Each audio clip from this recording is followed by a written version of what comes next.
بسم اللہ الرحمن الرحیم۔ السلام علیکم ورحمۃ اللہ وبرکاتہ۔ دورہ نحو و صرف میں خوش آمدید۔ آج ہم مجرورات پڑھیں گے۔ آج ہدایت النحو کی مدد سے یہ سبق پڑھا جائے گا انشاءاللہ۔ اس کی کچھ عبارت بھی سمجھی جائے گی اور اس عبارت کا جو نچوڑ ہے ایک خاکے کی صورت میں بھی پیش ہوگا۔ پھر کچھ مزید باتیں بھی آپ کے گوش گزار کروں گا جو ہدایت النحو میں مجرورات کے ذیل میں نہیں آئیں، البتہ دیگر مقامات پر بکھری ہوئی ہیں، ان کو بھی یہاں جمع کر دیا ہے کہ آخر وہ کیا کیا اسباب ہیں جس کی وجہ سے کسی اسم کے نیچے زیر آتی ہے یا وہ مجرور ہوتا ہے۔ تو یہ ساری چیزیں آج اس نقشے میں آپ کو نظر آئیں گی۔ آج کے لیکچر میں ہم 4 حصے کریں گے۔ پہلے حصے میں آپ کے سامنے اس خاکے کی وضاحت ہوگی جو اس عبارت کا ایک خاکہ ہے، تاکہ یہ ذہن میں بیٹھ جائے۔ اس کے بعد اس عبارت کو پڑھا اور سمجھا جائے گا، اس کا ترجمہ ہوگا، اور یہ حصہ بھی اسی عبارت کا ہے۔ اور ایک اگلی چیز یہ ہے جو ہدایت النحو کے حصہ مجرورات میں تو نہیں آتی لیکن کسی اور مقام پہ ہے۔ اور چوتھا حصہ یہ ہے، یہ بھی وہ عوامل ہیں جو کسی اسم کو زیر دیتے ہیں۔ تو ان تمام چیزوں کی انشاءاللہ ہم بہت ہی مختصر انداز میں سمجھنے کی کوشش کریں گے۔ انداز سادہ رکھنے کی کوشش کروں گا تاکہ عام آدمی بھی اس کو جان لے۔ دیکھیے، اضافت بالحرف 2 طرح سے ہوتی ہے، یا تو اس حرف کو ظاہر کیا جاتا ہے، اس کو لفظی قسم کہتے ہیں، اضافت بالحرف لفظاً، یعنی مررت بزید، میں زید کے ساتھ گزرا۔ تو یہاں جو بی کی وجہ سے اس کی نسبت اس طرف ہو گئی ہے، تو اس کو ہم جار اور مجرور کہیں گے، بے حرف جار اور زید مجرور۔ اور دوسرا تقدیری ہے، جیسے غلام زیدن، اس کے اندر لام حرف جار پوشیدہ ہے، تقدیری ہے، اصل میں تھا غلام لزیدن، چونکہ لام ملکیت کے لیے آتا ہے تو اضافت یہاں پر ملکیت کو ظاہر کرنے کے لیے ہے، اس لیے یہاں لام کو تقدیری مانا گیا ہے۔ اور جب لام تقدیری ہو تو اس کو اضافت بالحرف تقدیراً کہتے ہیں، غلام زیدن۔ اس صورت میں اس کی ترکیب یہ ہے کہ غلام مضاف اور زیدن مضاف الیہ، اصطلاحاً اس کو یوں مضاف اور مضاف الیہ کے نام سے یاد کرتے ہیں۔ اور اگر حرف جار کے ساتھ ہو تو اس کو پھر جار اور مجرور کہتے ہیں۔ اب اگلا سٹیپ لیں کہ جو مضاف ہوتا ہے اس کا حکم یہ ہے کہ اس پر نون نہیں آتی، نہ نون تنوین نہ نون ملفوظی۔ نون تنوین یہ ہے کہ 2 زبر 2 زیر 2 پیش نہیں آتی، اور لفظی طور پہ نون کا مطلب ہے کہ تثنیہ کی نون یا جمع سالم کی نون اس پہ نہیں آتی۔ مسلمان اور مسلمونہ کی جو نون ہے یہ اضافت کے وقت گر جاتی ہے۔ پچھلے لیکچر میں نے اس کی ڈیٹیل بتائی اور خاصی مثالیں دے کے قرآن مجید سے اس کی مشق کروائی ہے۔ اب یہاں اسی کو ذہن میں رکھ لیں تو مسلم ہندن اصل میں تھا مسلمن، تو یہ اس کی تنوین نہیں ہے چونکہ مضاف پر تنوین نہیں آتی، اب یہ معرفہ بن گیا ہے، اور معرفہ سے تنوین جو نکرہ کی علامت ہے وہ ختم ہو گئی ہے۔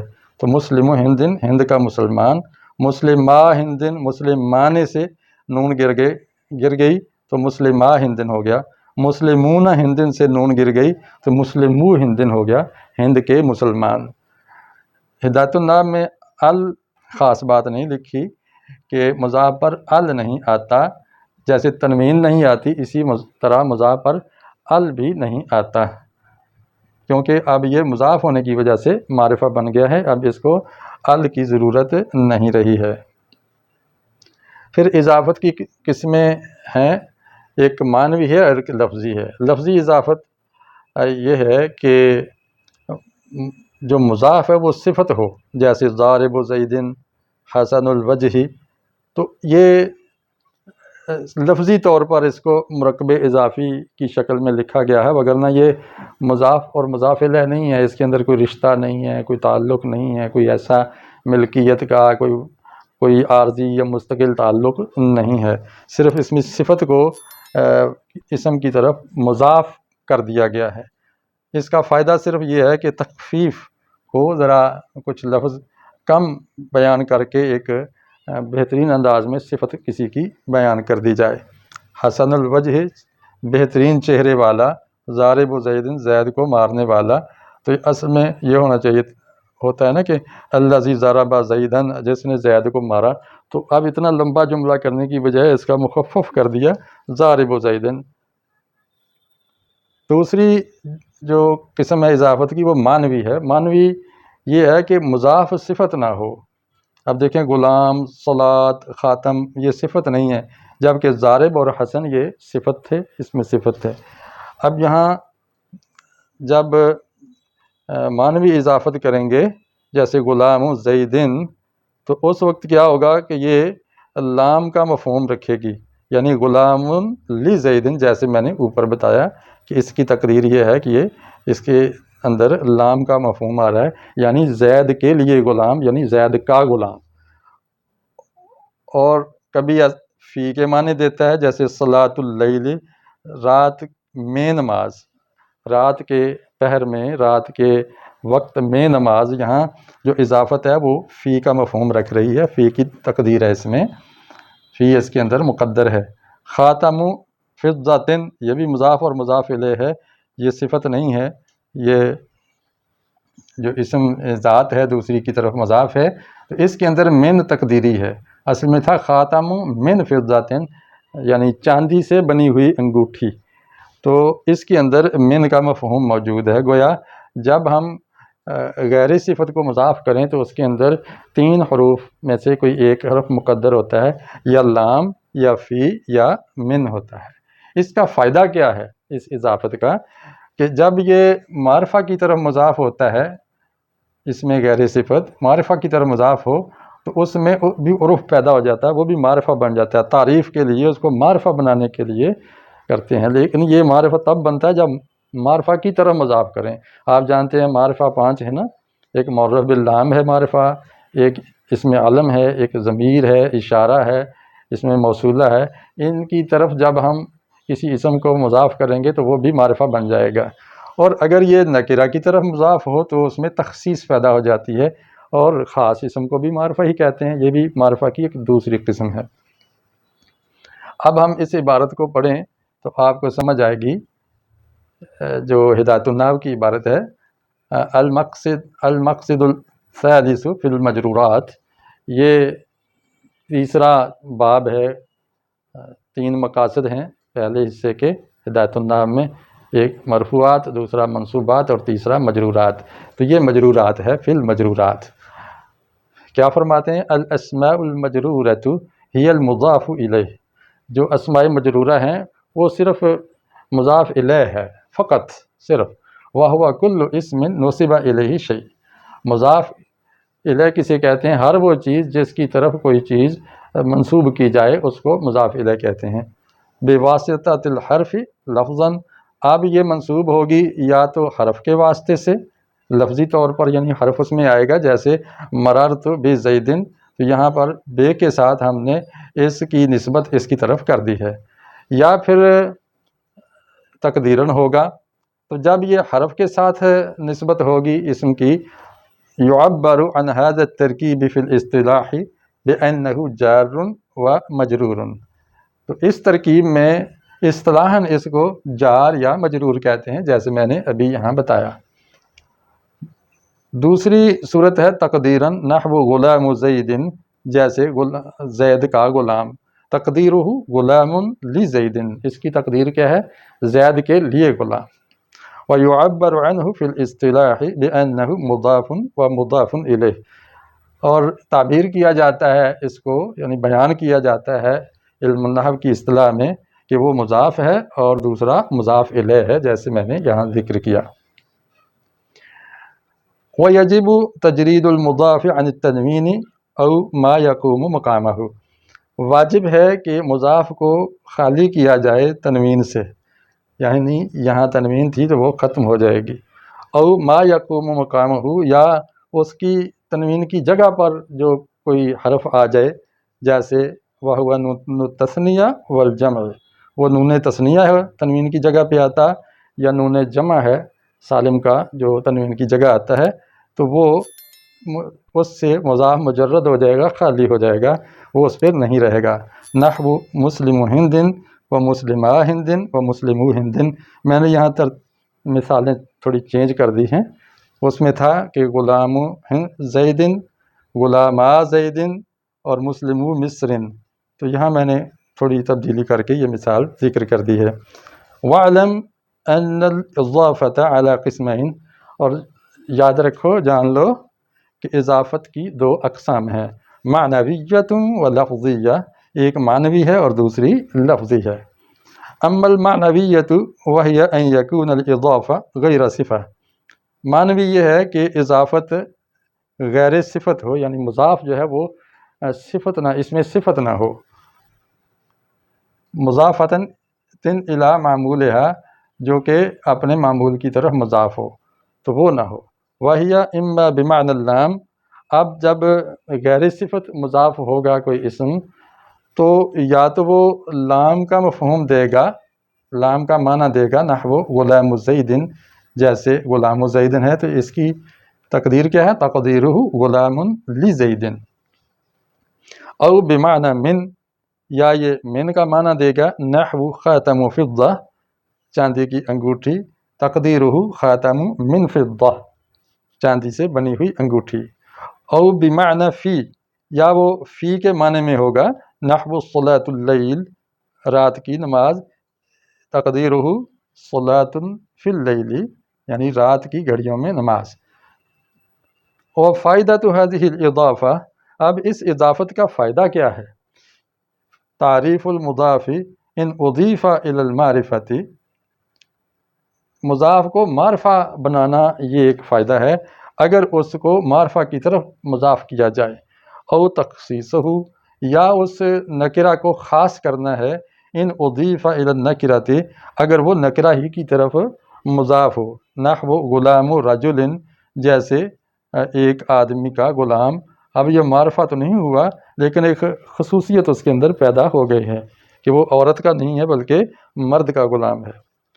وَأَمَّا اللَّفْظِيَّةُ، جہاں تک تقسیم ہے لفظی کی، اضافت لفظی، فَهِيَ أَن يَكُونَ الْمُضَافُ صِفَةً، تو وہ یہ ہے کہ مضاف صفت ہو، مضافتاً الی معمولہا، ایسی صفت جو اپنے معمول کی طرف مضاف ہو تو وہ صفت ہو۔ وَهِيَ تقدیر الانفصال، اور وہ انفصال کی تقدیر کے ساتھ ہے، نحو ضارب زید، جیسے زید کو مارنے والا، و حسن الوجہ، حسین چہرے والا۔ تو ایسی اضافت کا فائدہ کیا ہے؟ فائدہ تو ہے تخفیف فی اللفظ فقط، اس کا فائدہ صرف یہ ہے کہ لفظوں میں تھوڑی تخفیف کر دی جائے۔ اور یہ بھی جان لو کہ جب کسی کو یا متکلم کی طرف مضاف کریں گے تو اس میں دو صورتیں ہیں اعراب کو پڑھنے کی۔ نمبر ایک کہ اس یا کو ساکن پڑھیں جیسے غلامی، یا اس کو مفتوحہ پڑھیں جیسے غلامیہ۔ یہ ہے اس وقت جب مضاف مفرد منصرف اور صحیح ہو، یعنی واحد ہو اور اس میں کوئی حرف علت نہ ہو آخر میں، اور مفرد ہو۔ جیسے اگر جاری مجرا صحیح ہو، یعنی اس کے آخر میں حرف علت ہو، نحویوں کے نزدیک جاری مجرا صحیح وہ ہوتا ہے جس اسم کے آخر میں حرف علت ہو، جیسے دلون، وبیون، تو اگر اس کو مضاف کیا جائے یا متکلم کی طرف تو اس کا اعراب بھی صحیح کی طرح آئے گا، جیسے دلوی یا دلویہ، یعنی یا پر ہم سکون بھی پڑھ سکتے ہیں اور فتح بھی، زبجی اور زبیہ جس طرح بھی پڑھ سکتے ہیں۔ اور اگر الف ممدودہ آ گیا ہو کسی اسم کا، ایسا اسم جس کے آخر میں الف مدہ ہے جیسے عصا، اس کو جب یا متکلم کی طرف مضاف کریں گے تو اس پر فتح پڑھیں گے یا متکلم پر، عصایا، جیسے موسیٰ علیہ السلام نے فرمایا تھا ہیا عصایا، یہ میرا عصا ہے۔ رحا کہتے ہیں چکی کو، تو اب چکی کو یا متکلم کی طرف مضاف کیا رحا کو جس کے آخر میں الف آ رہا ہے مدہ، تو یہ پڑھا جائے گا رحایا، اس پر ہم فتح پڑھیں گے۔ لیکن امام حذیل کہتے ہیں کہ نہیں، اس کو عصیہ اور رحیہ پڑھنا چاہیے، یعنی اس یا کو یا متکلم میں مدغم کر کے اوپر شد ڈال دیں عصیہ اور رفیہ پڑھیں۔ ایک تیسری بات ملحوظ رکھیں کہ جب ہم جمع مذکر سالم کو مضاف کریں گے تو اس میں آپ دیکھ رہے ہیں کہ نون تو اڑ گئی، لیکن یہ جو وا ہے یہ واؤ بھی یا میں بدل کر یا متکلم میں مدغم ہو جائے گی، تو مسلمویہ سے بن جائے گا مسلمیہ سے مسلمیہ۔ اسی طرح اسماء ستہ مکبرہ کو جب ہم یا متکلم کی طرف مضاف کریں گے تو اس میں یا کو ہم ساکن ہی پڑھیں گے، اخی، ابی، ہنی، حمی، فمی۔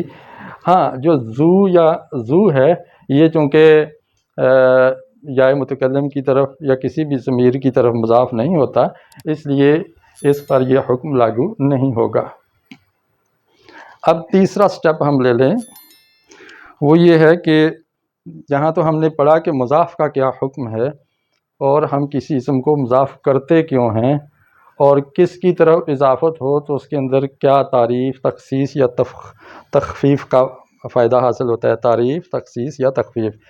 اب آگے ایک نقشہ ہے کہ اگر کسی اسم کی طرف مضاف ہو تو اس پر کیا تبدیلی آئے گی، اس پر جر کیسی صورت میں آئے گی۔ اگرچہ پچھلے لیکچر میں اس کا میں نے ذکر کیا ہے اور تفصیل، لیکن آج چونکہ اس سے متعلق تھا تو اسی ایک ہی لیکچر میں نے پچھلے سبق کا بھی ایک خلاصہ یہاں پہ لکھ دیا ہے۔ یعنی اگر ہم مفرد منصرف صحیح کو مضاف کریں گے، کی طرف مضاف کریں گے تو اس کے نیچے کسرہ آئے گی، یا جاری مجرا کے طرف مضاف کریں گے تب بھی اس کے نیچے آخر میں زیر آئے گی، حرکتی اعراب آئے گا، جیسے ناقۃ اللہ، اللہ کی اونٹنی، یا صوت ظبی، ہرن کی آواز، یا قیمت دلو، ڈول کی قیمت۔ تو جو دیکھیں ان کے نیچے زیر آ رہی ہے۔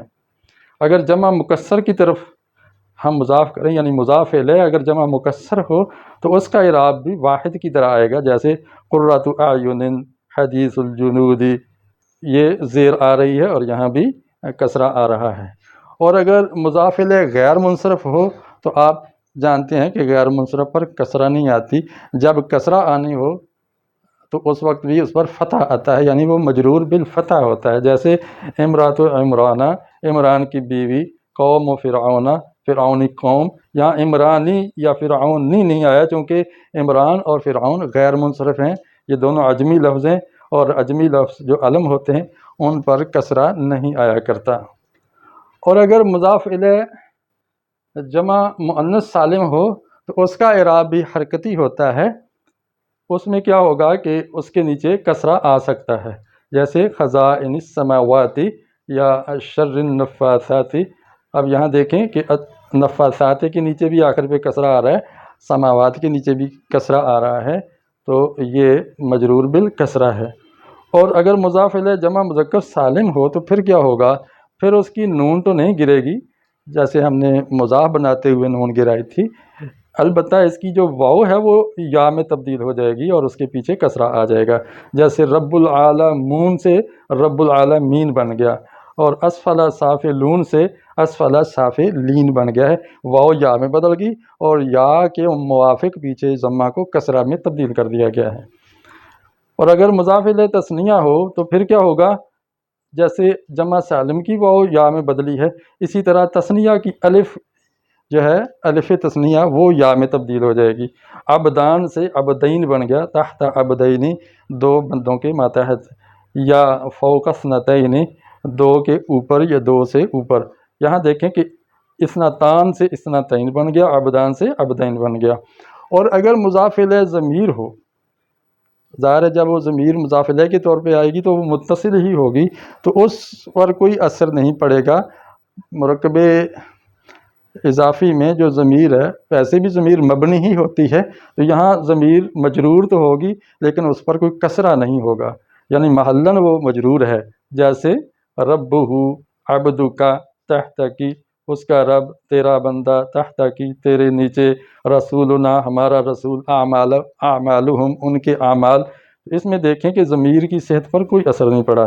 یہاں تحتکی کے نیچے آپ کو جو زیر نظر آ رہی ہے یہ مؤنث کی زیر ہے، یعنی کاف ضمیر مؤنث ہے، اس کی اپنی زیر ہے، یہ نہ سمجھیں کہ یہ مضاف الیہ ہونے کی وجہ سے اس کے نیچے زیر ہے۔ اگر زیر آنا ہوتی تو پھر عبدک کے نیچے بھی تو عبدکی ہونا چاہیے تھا، تو اس لیے ضمیر مبنی ہوتی ہے، اس میں اشارہ میں بھی مبنی ہوتا ہے، تو حالت جری میں اس کا اعراب بھی چینج نہیں ہوتا، جیسے رب ھذا البیت، اس گھر کا رب، مثل ذالک، اس کی مثل، قبل ذالک، اس سے پہلے، تو یہاں ربا مضاف ہے اور ھذا مضاف الیہ ہے، لیکن اس پر کوئی اعراب تبدیل نہیں ہوا چونکہ یہ مبنی ہے۔ اس میں موصولہ اگر مضاف الیہ بن جائے تو تب بھی وہ اس کا اعراب نہیں بدلتا، جیسے مثل الذین خلوا من قبلہم، یہاں دیکھیں مثل مضاف ہے اور الذین مضاف الیہ ہے، تو یہ مرفوع ہوتا ہے تو تب بھی الذین، مجرور ہے تو تب بھی الذین، اور منصوب ہے تو تب بھی الذین ہے، تو یہ مبنی ہے یہ مجرور ہی لیکن یہ مبنی ہے۔ بین الذین، دیکھیں بین مضاف ہے، الذین مضاف الیہ، یہ اس کی دوسری مثال ہے۔ اور اگر اس میں مقصورہ ہو، یعنی جس اسم کے آخر میں چھوٹی الف ہو، جس کو ہم کھڑی زبر کہتے ہیں، تو اس کا اعراب بھی تقدیری ہوتا ہے، یعنی وہ مبنی ہوتا ہے، جیسے ام موسیٰ، موسیٰ کی ماں۔ اس میں منقوص اگر ہو، اس میں منقوص وہ ہوتا ہے جس اسم کے آخر میں یا ہو، اصلی ہو اور یا ہو، تو وہ بھی مجزوم رہے گی، اس پر زیر نیچے نہیں، قاضی جی نہیں ہوگا، حکم القاضی جی نہیں ہوگا، حکم قاضیہ بھی نہیں ہوگا، حکم قاضی آئے گا۔ تو یہ اعراب ہیں، اگر مضاف الیہ کوئی اسم ان اسماء میں سے ہو تو ان کا اعراب یوں آتا ہے۔ آخری چیپٹر آپ یہ دیکھیں آج کے لیکچر کا، کہ کچھ اسم ایسے ہوتے ہیں جو اکثر مضاف ہوتے ہیں یا ہمیشہ مضاف ہوتے ہیں، جیسے قبل، بعد، تحت، فوق، کل، بعض، لدا، لدن، ذو، عند، ایت، غیرہ، سوا، یہ جو ایسے اسم ہیں کہ جو عام طور پر مضاف استعمال ہوتے ہیں، اور ان کی بھی کچھ خصوصیات ہیں کہ اگر مضاف الیہ کسی کا مذکور نہ ہو تو بعض اوقات اس پر تنوین آتی ہے، جیسے کل ہمیشہ مضاف ہوتا ہے، جب اس کا مضاف الیہ مذکور ہو تو پھر اس کا اعراب زبر زیر پیش کے ساتھ آتا ہے اور اس پر تنوین نہیں آتی، لیکن جب اس کا مضاف الیہ مذکور نہ ہو، محذوف ہو، تو پھر اس پر تنوین آ سکتی ہے۔ اسی طرح یہاں دیکھیں قبل اور بعد، جب اس کا مضاف الیہ مذکور نہ ہو تو یہ مبنی بر ضمہ ہوتا ہے، اس پر ضمہ ہی رہتا ہے، قبل بعد۔ اس کی مثالیں انشاءاللہ جب موقع آئے گا، اس کا سبق باقاعدہ ہم ظروف کا سبق پڑھیں گے، اس کے اندر اس کی مزید وضاحت آ جائے گی۔ یہاں صرف بتانا مقصود ہے کہ یہ وہ اسم ہیں کہ یہ جب آ جائیں تو سمجھو وہاں رقبے اضافی ہے، یہ اس میں مضاف بن رہا ہے۔ اچھا، یہ لعل زید قائم ہدایت النحو میں ایک مثال لکھی ہے کہ یہ شاذ ہے۔ لعل تو منصوب کرتا ہے، نصب دیتا ہے اسم کو، یہاں اس نے زیر دے دی ہے، جر دے دی ہے، تو یہ کبھی ایسا بھی ہوتا ہے کہ حرف مشبہ بالفعل جو لعل ہے یہ بعد والے اسم کو زیر بھی دے دیتا ہے، یہ ایک نئی بات ہے۔ اچھا، کم خبریہ جو ہوتا ہے، کم ایک استفہامی ہے نا کہ کتنے، سوال کرنے کے لیے، مقدار معلوم کرنے کے لیے آپ کم کا لفظ بولتے ہیں، لیکن اگر کم خبر کے طور پر کوئی کتنے ہی لوگوں کو میں نے غلام بنایا ہے، یا تو اس وقت اس کم کے بعد آنے والی جو تمیز ہے وہ مجرور ہوگی، حالانکہ تمیز تو منصوبات کا حصہ ہے، منصوب ہونا چاہیے، لیکن جب یہ کم خبریہ ہوگا تو اس کو جر بھی دی جا سکتی ہے، یعنی فتح بھی دی جا سکتی ہے لیکن جر بھی دی جا سکتی ہے، جیسے کم غلام ملکت، کتنے ہی غلاموں کا میں مالک ہوں، یہ کم خبریہ ہے۔ ایک اور اسم ہے کہ جو بعد والے کو زیر دیتا ہے، وہ ہے ثلاثہ سے لے کر عشرہ تک کی گنتی، 3 سے لے کر 10 تک کا جو عدد ہے اس کا جو معدود ہے وہ مجرور ہوتا ہے اور وہ جمع ہوتا ہے، جیسے ثلاثہ قروء یا عشرہ امثال، تو اس طرح کر کے وہ مجرور ہوگا۔ اس طرح 100 کا جو عدد ہے، مئۃ، اس کا بھی معدود مجرور ہوتا ہے، مئۃ حبۃ، 1000 کا معدود بھی، جیسے الف شہر، 1000 مہینے، خیر من الف شہر، 1000 مہینوں سے بہتر ہے لیلۃ القدر۔ تو دیکھیں کہ یہ جر جس کی وجہ سے بھی آ رہی ہے اس کا میں نے چارٹ آپ کے سامنے رکھ دیا ہے۔ یہ تو بہت ہی معروف ہے، حروف جر 17، با، تا، کاف، لام، واو، منذ، مذ، خلا، رب، حاشا، من، عدا، فی، عن، علی، حتی، الی، یہ 17 حروف جار ہیں، جب کسی اسم سے پہلے آئیں تو بعد والے کو جر دے دیتے ہیں۔ تو یہ تھا آج کا سبق، آپ کو کیسا لگا، آپ کے علم میں کس چیز کا اضافہ ہوا؟ اگر کمنٹ میں لکھ دینا کہ میرے علم میں آج نئی بات یہ آئی ہے، تو مجھے بڑا حوصلہ ہوگا کہ اچھا بھئی اس تھکاوٹ، تھکان اور محنت کا کوئی ریوارڈ ہمیں مل گیا ہے۔ تو امید ہے کہ آپ ضرور کمنٹ کریں گے۔ اپنے بھائی کے لیے دعا ضرور کیجیے گا، صحت کی علاج ٹیسٹ وغیرہ تو ہو رہے ہیں، اگلے ہفتے انشاءاللہ علاج شروع ہو جائے گا۔